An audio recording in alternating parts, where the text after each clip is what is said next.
We have our family programs, which you've attended, the father-daughter event. We have father-daughter, mother-son, and mother-daughter event. And then we have our yearly affirmation day where we have 50,000 people participate this year in it.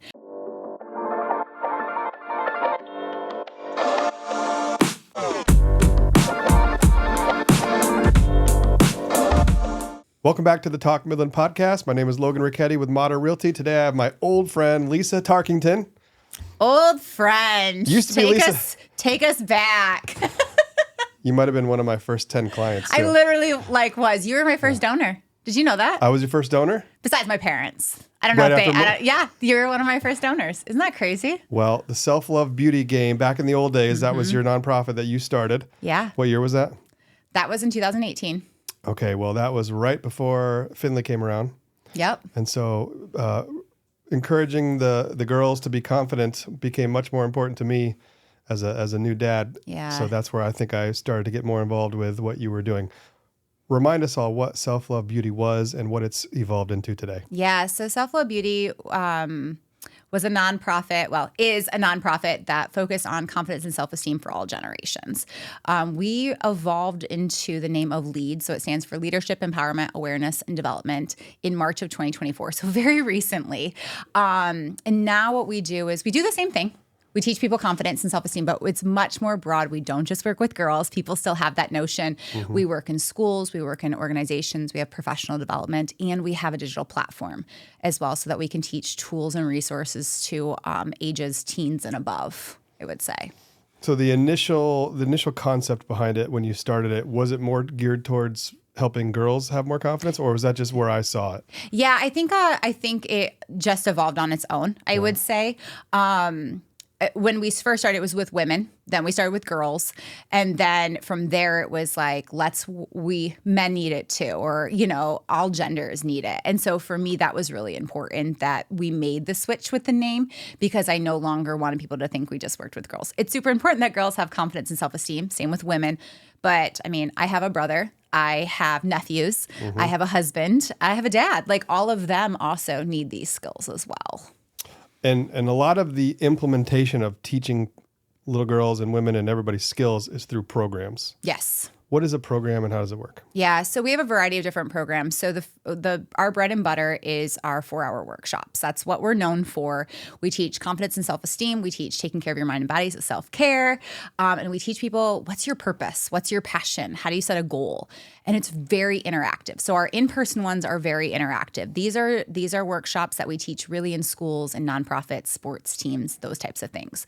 Then we have professional development. So I, as well as my team, go into organizations. Like we came into Modern once and we taught a workshop. We teach around a lot about leadership, around confidence and well-being. And then our digital platform, which I just love, it's called Lead Within, is an app that has all of the tools that we teach in person, but in short bites so that people can just take it on their own and do.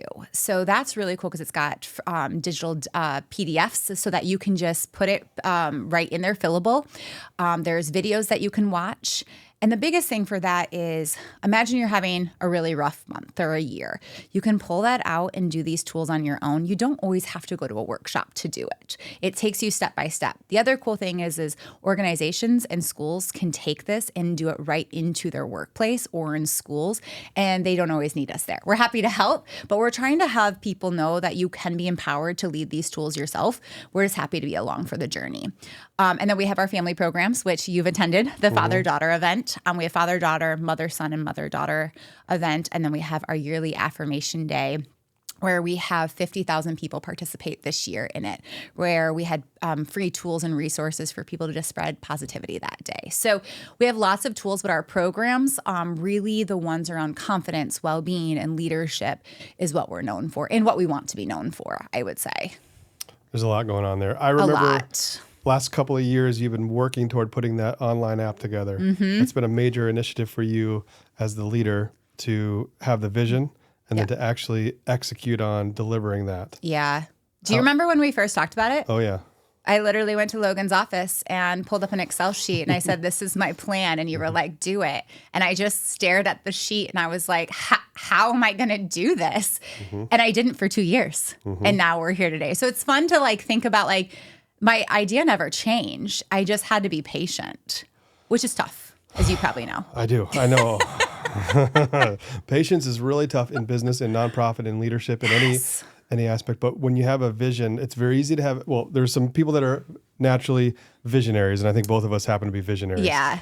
But visionaries have a hard time executing. Whew, yeah. And so to be able to have a vision and then actually execute the vision and to make it into a reality, it's very difficult, but it's very fulfilling when it happens.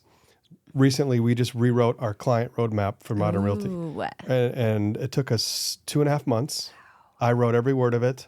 I had a lot of help with editing it and formatting it and positioning it in a way that was easy to read and easy to comprehend. And had some really good help from Emily at my office and some other people contributing. But from the moment that we had that idea to make that little client roadmap to actually holding a copy of it in my hand the other day, it's very fulfilling when you achieve that execution of the vision. You feel that way? I do. I also, when you were saying that, I think when we hit the publish button, I was also very tired because it was a lot of work, and I don't think I celebrated the way that I wish I would. Now, come fall, so we launched in May of 2024. Now I think about it and I'm like, okay, I wish I would have given myself a little bit more celebration because it was like building up for 2 years to do it.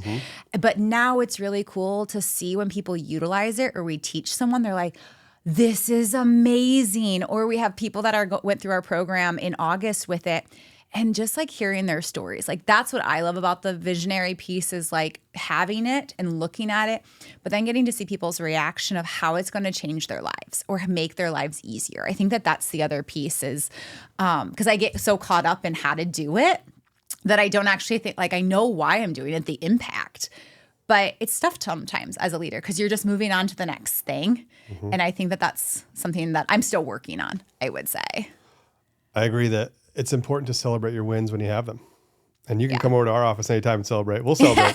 Thank you. And my team does a good job. I think they're usually like, can we celebrate more? And I'm like, yes, sorry. I just wanted to move on to the next thing because back to visionary, I think that that's a struggle too, is like you see what's already coming up next where you don't like slow down sometimes and like smell the roses, I would say. Sure. It's important to do that because there's not that many wins that come along when you're doing 3, 4, 5, 6 month, 2-year projects. I know. You got to stop and pat yourself on the back and feel good for a minute before you move on. That's tough to do. For type A people, it's tough. Very tough. Let me ask you about the app a little bit because I understand how the programs and the workshops work. Those are funded through donations and grants that you raise money all year long as a nonprofit, including major events like the fundraiser and the golf outing and other things that we do over the course of the year. How do people gain access to the mobile app? Is it the same concept? So there's 2 different ways. So people can actually go to our website right now and download it for a monthly subscription. That's the cool part. It's $10 a month. So it's very cheap. And also a lot of the pricing, a lot of the content on there is worth thousands of dollars. So you're getting a really good value for signing up just for month to month. And then new content comes out every month. So you're never like short on that. What's the website address? It's leadwithin.leadconfidently.org. So, or you can just go to leadconfidently.org. It's right on there as well. The other aspect of it is we have a new program that we're calling Sponsor a Student. And we actually have a wait list of 550 kids that are waiting to receive this platform. So schools and organizations are looking at how do we bring this into our classrooms? How do we bring this into our organization to support the kids? Because instead of me coming in once a week or one of my facilitators, how can we empower these individuals to lead and have these things right at their fingertips? So that's we're actually taking it down even a little bit further. It's only $50 for a whole year for a kid. That's 13 cents a day. We did the math, 13 cents a day to support a kid to have tools at their fingertips 24 hours, 365 days out of the year. And I think that that's one thing we've continued to hear is while I'm waiting maybe to get into counseling or therapy or any of the, like, what are some tools, Lisa, that I can do? And instead of sending them here's a ton of Google activities, I wanted to send them something to say hey, here's how to talk positive about yourself. Okay, you're struggling to find a purpose. Here, let's figure out what is your purpose and putting a purpose statement together. Oh, you don't know what your values are? Here, let me just watch this video. And it's got a list. I think we have 88 core values you can choose from. And you pick your top 3 and you figure out why. I think that's the other thing too, is we want people to have these things because it makes a difference in your life as a professional and as a friend, as a colleague, and just a person in general. And so, yeah, it's our new program called Sponsor a Student, which is just $50 a kid so that we can get it into more hands if someone can't afford it, I would say. And so you follow a series of modules in a chronological order? You can go, so it's by topic, actually. Oh. So you don't have to go in chronological order, if I can say that word. But I always say, if people want suggestions, I'll sit down with them and say, well, what are you struggling with? And then I'll give them some feedback on where to start if they're struggling. Or I just say, here's the topics, and there's self-esteem, there's being present. How do you have active listening skills? How do you be mindful? Goal setting. How do you create a goal that aligns to actually what you're struggling with, not a goal that you're I want to lose 50 pounds. Okay, that might be great, but is that really where you're trying to focus, right? And so confidence, where are you struggling with confidence? How do you overcome that? We just did one around growth mindset. So there's so many tools out there that I just want to get in people's hands. What are some of the confidence aspects or areas that a lot of people struggle with that you see going through your courses and your programs that you help with? Yeah. So I would say imposter syndrome. So people thinking I'm not worthy to be in certain rooms. I hear a lot of times they lack confidence in certain skills that they're just not sure, or they're unsure of themselves. They don't think that they're worthy of certain things. I hear a lot of people have limiting beliefs okay, I want to achieve this, but I don't think I can. But also 2 other things I would say, we are very easy to get into downward spirals of negative thoughts and not know how to overcome them. We just kind of let our minds keep going down that rabbit hole and not have the tools to say, oh, wow, I have this thought. How am I going to bounce out of it, right? And so I'm very big on teaching mindset work as well. So there's a variety of different things that come with confidence, but I think it all comes back down to what they believe about themselves, or what someone may have told them years ago, that there might still be a limiting belief that's in their minds. Where do those come from? Like I said, I think it comes from parents. I think it's a mixture, I would say. I think it doesn't even just have to be parents. I think it might be something that was said to you as a kid. One of the things, I'll give you an example for myself. When I started Self-Love Beauty, I had a mentor tell me that it was never going to grow. And it stuck in my head. While I was still moving forward, I still had that limiting belief in my head because someone said it to me. It's been 12, 15 years since he said that to me. But those are things that kind of stick with us. And I've had to do a lot of mindset work about okay, these are the stories that I'm telling myself. That doesn't mean that they're true, right? And so I think limiting beliefs come from, the environments that we're in, where we come from, stories that we tell ourselves, maybe society. There's a variety of different things that kind of come from that, I would say. What's one quick actionable step that I could take to minimize a limiting belief that I happen to have?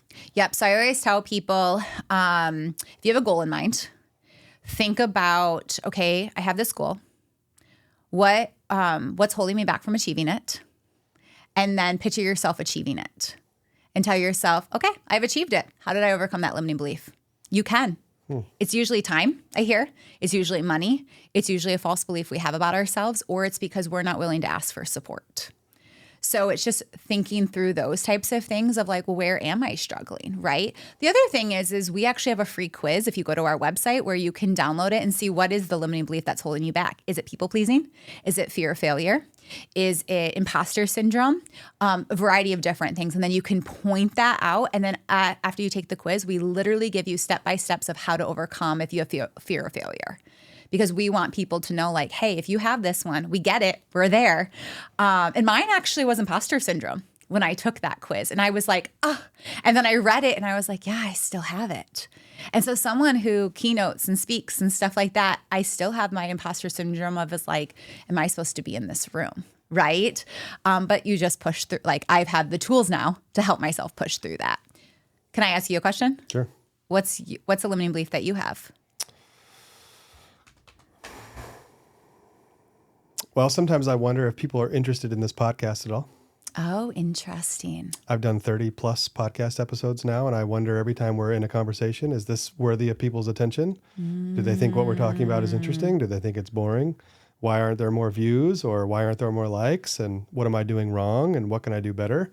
I like to think, I always try to be confident, and I always try to believe in myself. And I do have a lot of self-belief, but that's certainly a limiting belief. We were just talking about it before we started. Yeah. Is, what is, when you're putting yourself out in front of a camera and you're sharing it with the world, what do people think about how you're sitting, how you look, how your chins look, and what you're saying, and whether you misspell a word or say something wrong? There's a lot of insecurity that comes with being behind a microphone in front of a camera. And I think sometimes I wonder if this is even worth doing, or if I'm just making a fool of myself and wasting time. And I'm a relatively confident person. Yeah. So I think it's pretty reasonable that most people have some sort of limiting belief. I don't have a lot of hard time pushing through my limiting beliefs. Yeah. Obviously, I'm sitting here doing this, and we do this every Wednesday pretty much. But I'm very interested in what you just said about how to look at all my limiting beliefs and try to work on overcoming them through a system. And I'm a very systematic person. Yes, you are. So I love the fact that you have a diagnostic process, and then a prescriptive process, and then you can work from there. And that's very interesting to hear, even though I've been supporting you a long time, to understand exactly how the process works. For a lot of process-driven people watching, that's very encouraging. Yeah. Well, and I think too, I don't want to be a talking head, right? Like I don't want to tell someone what a limiting belief is and what isn't one and not give them the tools, because I've talked very openly about my struggles with confidence and self-esteem from years prior. I've talked about my burnout. I've talked about a lot of these things in my own podcast. But I think the thing is had I not had the tools, I don't know if I would have overcome those things, because I just would have continued to hear motivational things and been like, yes, that sounds amazing. But I had to actually put action behind it. And so I think that that's the cool thing about systems and processes, is also it works for you. So when you sit down and actually do the limiting beliefs activity, yours is going to be so different than mine because our goals are different. We're different. And I think that that's also really cool when you talk about self-confidence, self-esteem, self-care.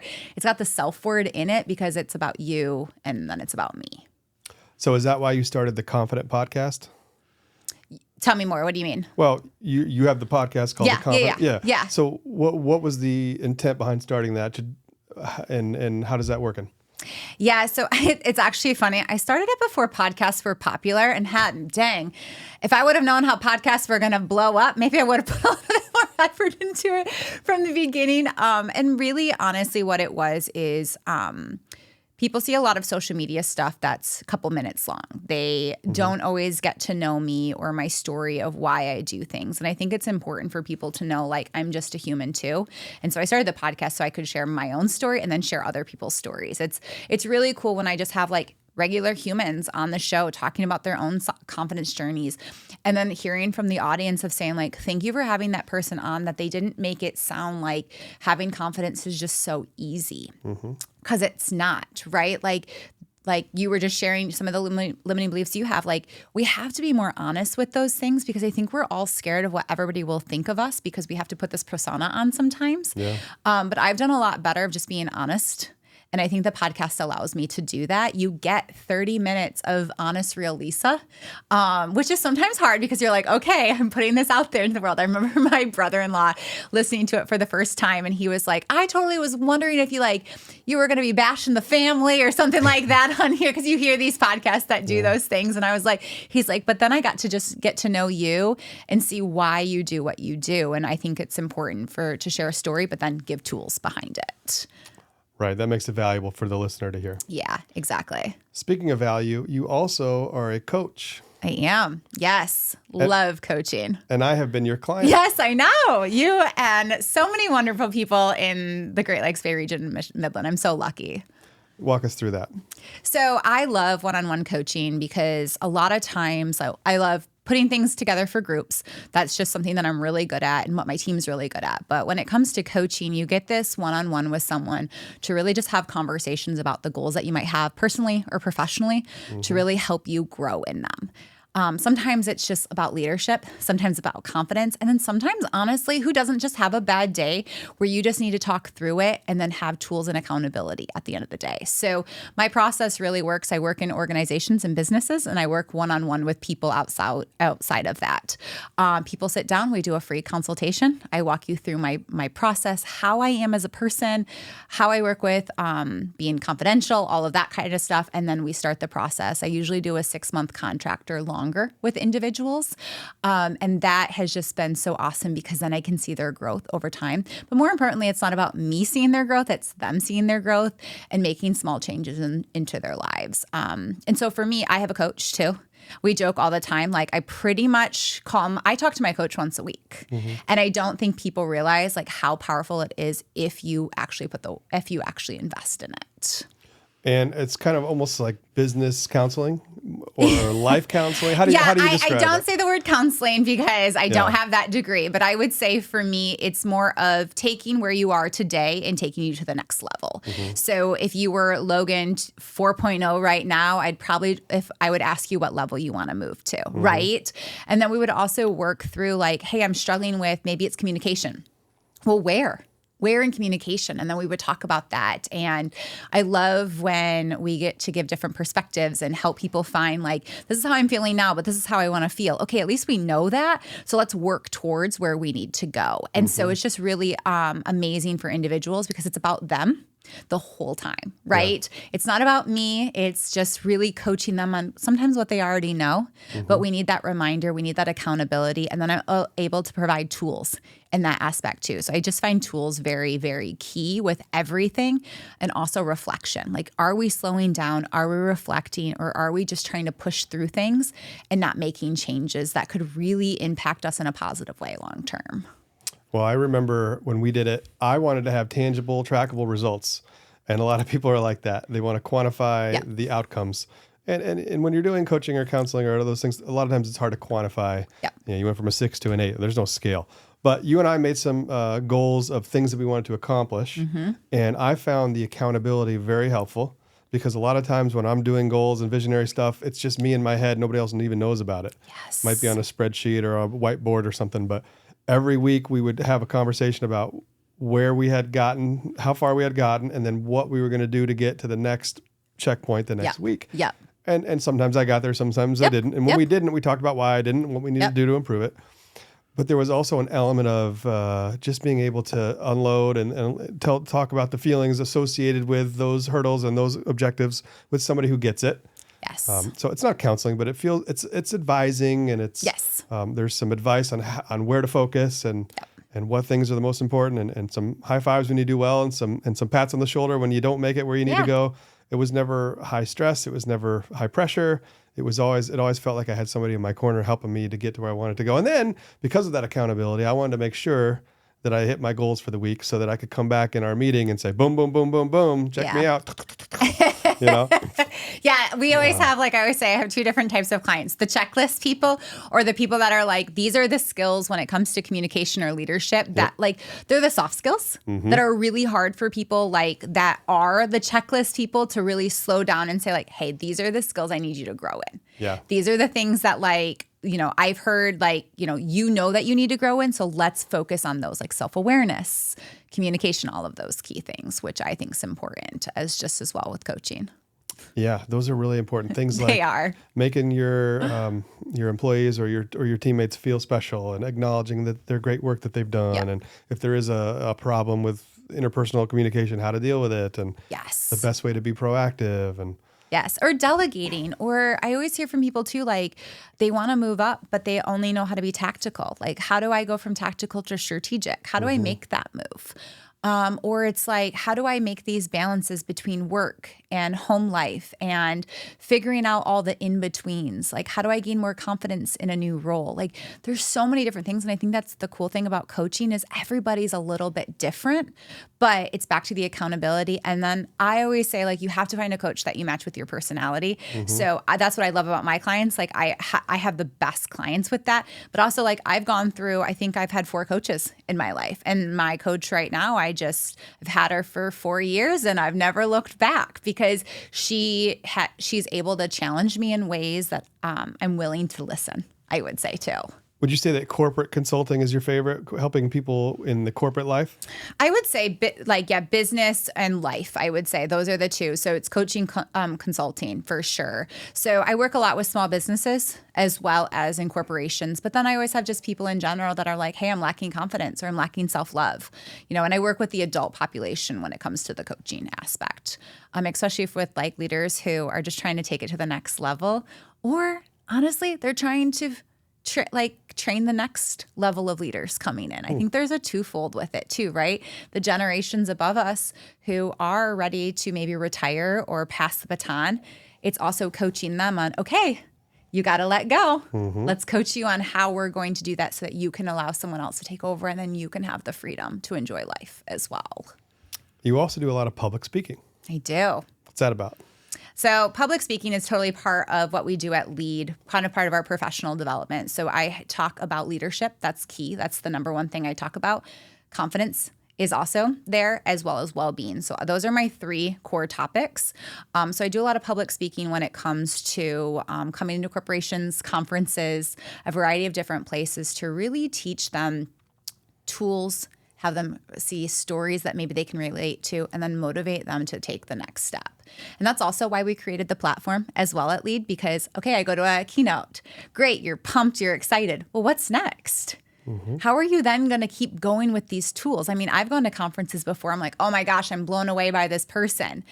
I want to dive in more of what they taught, and then I don't have anything. And so that's the other reason we actually built the platform, is because we want people to have the what's next opportunities as well. So it's for people that might not even be able to attend our programs, but it's also people that attend and want more as well. So hands down, those are some of my favorite things of my job, is the public speaking, the talking about our programs, but also just helping people, Logan. To be honest with you, it's so rewarding when you hear people want to take the next step in their lives and become another better version of themselves, because that's what I want for people. Because I know for myself, if I was still me 10 years ago, that would have benefited no one. Same with you, right? Think about how far you've come since we've met and what you've built since then. I don't think people get to see all the little pieces besides people that we're close to. But when you see that and you see they put the work in, they use the tools, they really wanted to change things, that's what makes public speaking super amazing too, is because you're inspiring people to take the next level in their life. What's the next level for your life? Ooh, that's well, buying a house, Logan. Let's be honest here. Get me a house. We're working on it. Just kidding. I think for me, one of the things that I'm working on in my life right now is kind of what we talked a little bit about earlier about I'm a visionary.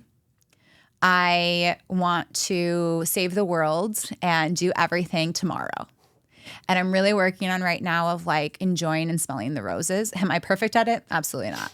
Hands down, I'm really working on it. But I'm just trying to be more me and more authentic to who I am, and be okay if not everybody loves me all the time, right? And as long as I'm true to myself, staying the course of the path, knowing that in business, there's ups and downs. As a nonprofit, I've had really hard times and I've had really great times, things we don't talk about enough, I truly believe, because it's weird, it's awkward, it's an uncomfortable thing.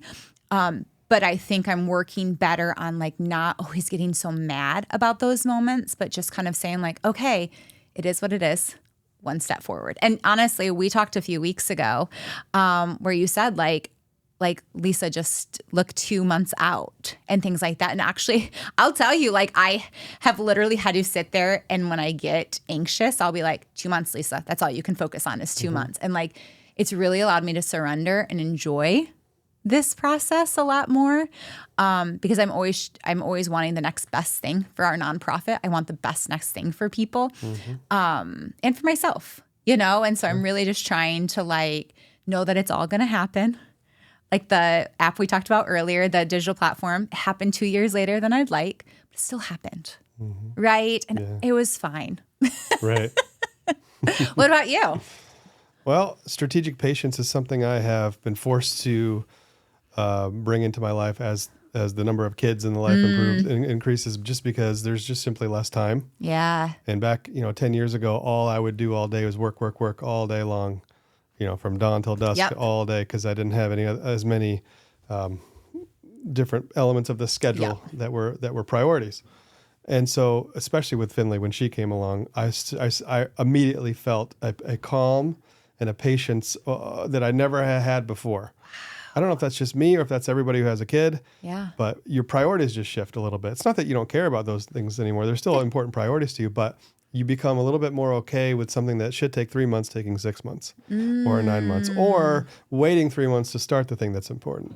And I started thinking in quarters. I never thought in quarters until I had a child. Interesting. I would think everything's got to be now. I got to do this now. I'd make these big checklists, and I'd get really overwhelmed too. Yeah. And then I'd get that limiting belief of, I can't finish this. I can't do this. If you, in the past 9.5 years for Modern Realty, I've written 100-page training manuals. We have a 7-chapter, 27 video training course that I produced and shot and edited and all kinds of stuff like that. Buyer roadmaps, seller roadmaps, all these marketing materials, all these systems, standard procedures for a property management company. Those are big priorities. And I remember making the property management standard procedures using, yellow sticky notes on my windows while holding the baby. Wow. What? And knowing that, that will get done when it gets done, but this is what's important. And that's just me right now in this time of life, but I love that for you. I do too. I love that you just shared all of that too, because I don't think people see in 9 years what you've been able to accomplish internally too. People don't see that. They see a realtor as someone, or this is my assumption, as someone who's selling the houses. They don't see all the internal work that it goes into it. I think that's true of any business, any career, everybody, even in so many aspects. People only see the end result.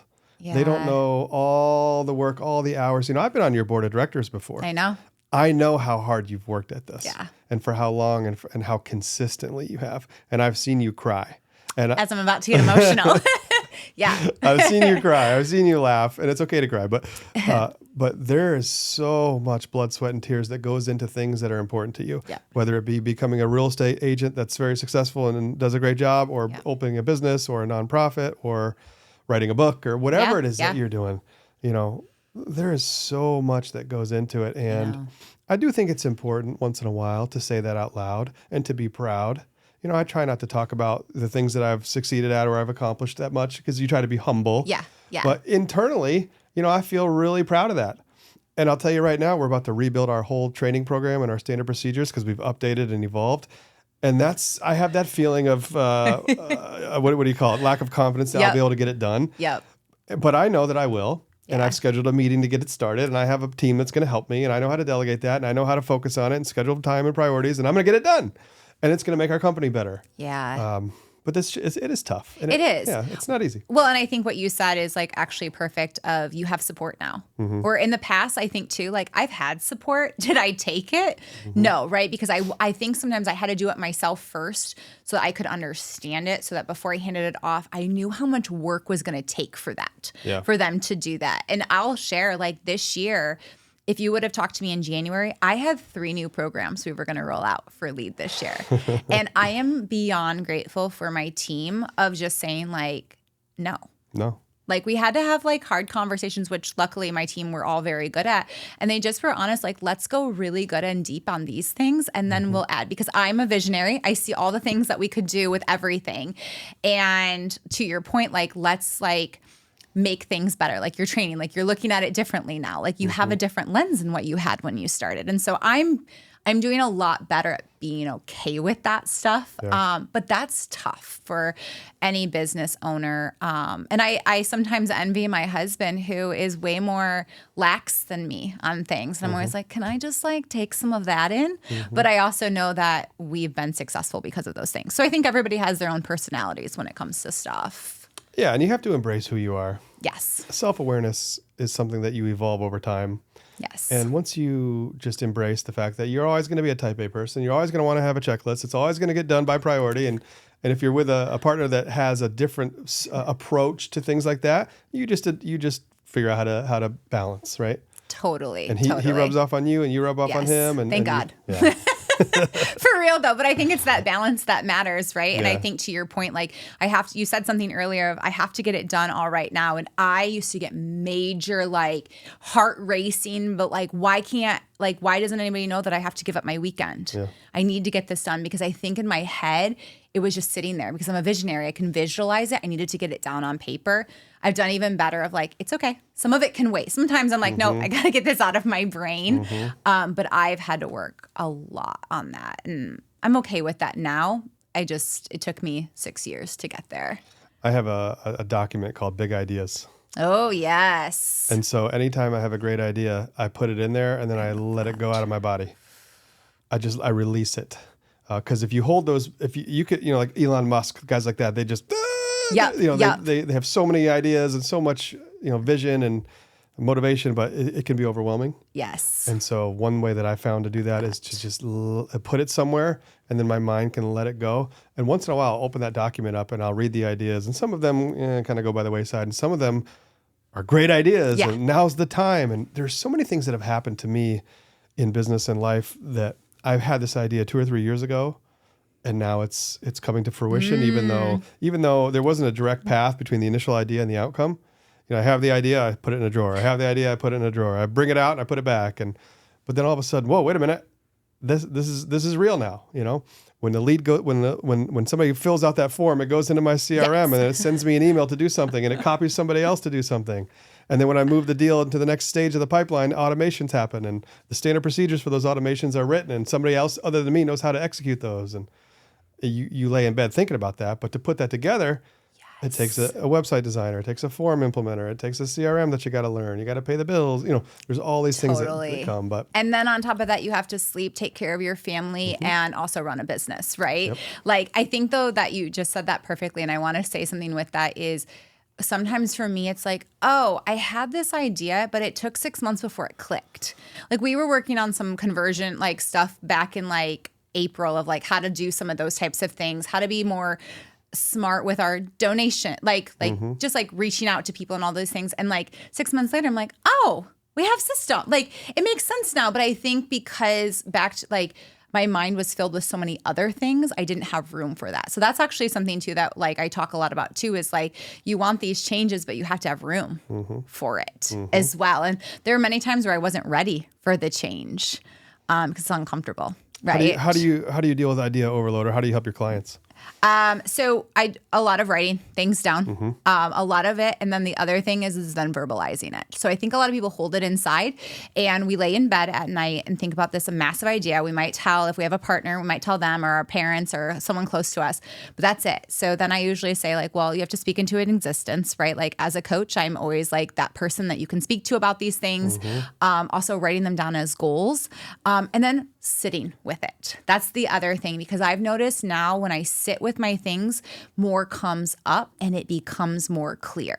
You have to surrender to I don't have all the answers right now, but it will get more clear. I've been working on some stuff since probably August, and I have a friend who is very good at Lisa, you're fine. Breathe, right? And so I was talking to her the other day and I'm still I still don't have it figured out. It's in my tip of my mouth. And she's well, remember 2 years ago when you had these thoughts? Everything's worked out. You just had to be patient. The ideas came to you. So I'm just kind of sitting with things more and being okay with that, because I see a problem. I want to figure out the solution, but sometimes that doesn't always have to be the case. Yep. Sometimes it's just allowing it to sit. And so I see that a lot with just restlessness, people pleasing, imposter syndrome, all of these things that are limiting beliefs. We think we have to make action right away, and we don't always have to. And it's something that I'm working on. I'm not perfect at it. I get moments of genius. I call them moments of genius. I call them zones. Yeah, zones? I love it. Yes. If I'm in a moment of genius, everybody has to stay away from me just until it's done. And I set a boundary in those very few moments, because it's things come to you and you got to get it out of your head into paper. And so if I'm in a moment of genius, I won't stop until whatever I'm doing is 100% complete.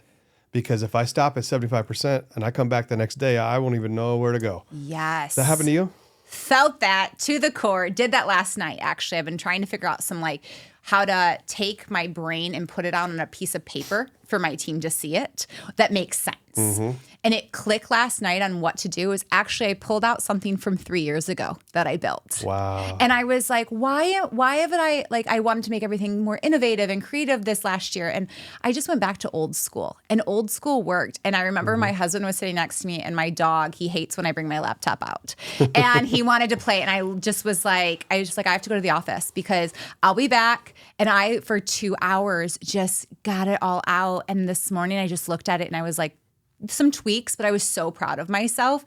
And so I am so grateful that I have those moments. I don't ever want to give those up. And I'm grateful to have a partner who doesn't make me give those up, because I love those things. And I love those for people when they finally feel, wow, I'm really good at this. Mm-hmm. And then they can figure it out and add it more into their lives. Like, that is just amazing. I love seeing that with my team too. They all have different things that they're really good at. And I'll look at them and be like, yeah, I'm glad you enjoy that, because I don't enjoy that.